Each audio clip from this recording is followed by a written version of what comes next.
All right, we are back, everybody. It is Medical Monday once again with our hospital experts at East Cooper Medical Center. Today's topic is rehabilitation therapies for children with autism.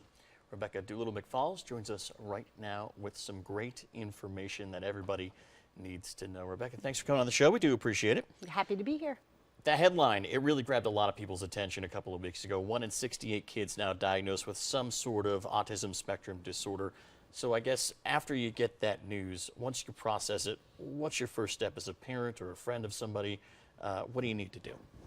Well, you know, it's always sad to hear the number go up each year. Yeah. And we meet so many families where I work at the Pediatric Rehab Center with East Cooper who have just received the diagnosis, and they're overwhelmed with the choices.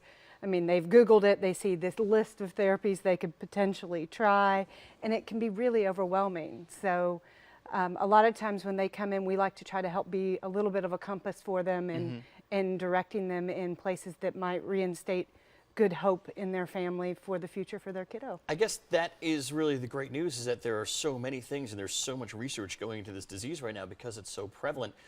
If people get that diagnosis, you want them to kind of go and learn about it and some of those therapies when they come in and try and contact with you, that they have some kind of idea of what they want, or is it kind of better to go in with an open spectrum? You know, I mean, there are lots of different ways to treat the disorder, and everything's very specific to the child and the family. Yeah. We work using 3 specific treatment therapies of occupational therapy, speech therapy, and physical therapy.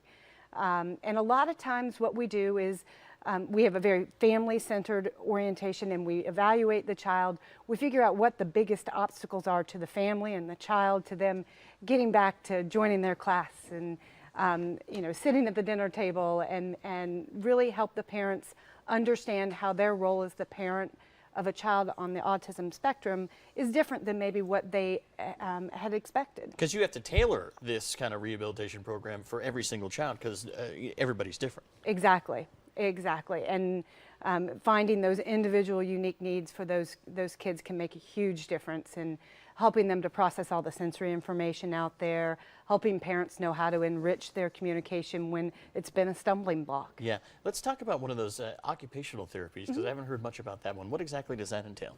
Well, occupational therapy, I am actually an occupational therapist, and when we think about occupational therapy and autism spectrum disorders, we help children with elements of sensory integration, or all of the ways that all the stimulus in our world comes at us and our central nervous system has to process it. We help them with self-care needs, so learning to use their fork or put on their shoes. We help them with their fine motor skills, so helping them to color with a crayon or start to learn to write their name. That's wonderful things. Again, those 3 therapies, of course, that people can look into. How are these therapies funded? Who actually goes out and pays for these things? Exactly. Well, there's never enough money, right. It doesn't seem, but we accept all types of commercial insurance. We accept TEFRA and Medicaid funding. And then also a really wonderful organization. There's going to be a walk the first weekend in May for the Walk for Autism, and they also provide scholarships to local children that can help pay for these therapies. It certainly is a wonderful thing. If people need more information about this, if they want to learn about autism, learn about the rehabilitation process, and some of those different therapies out there, what's their best step to start off with, and how can they get in contact with you? Yeah, they can phone our office at 416-6640, and I'll personally chat with each family. We'll hear about their primary concerns and match them with a therapist. Well, it sounds wonderful. All the information right there on the screen. Rebecca, thank you so much for taking the time. We really do appreciate it. It's a debilitating disease, of course, and one that's prevalent, and everybody needs to kind of read up on it and find out what they need to do. Great. We appreciate it. Thank you. All right, visit the abcnews4.com/experts page for more information on that topic. Let's stay with us. We got more Low Country Live after the break.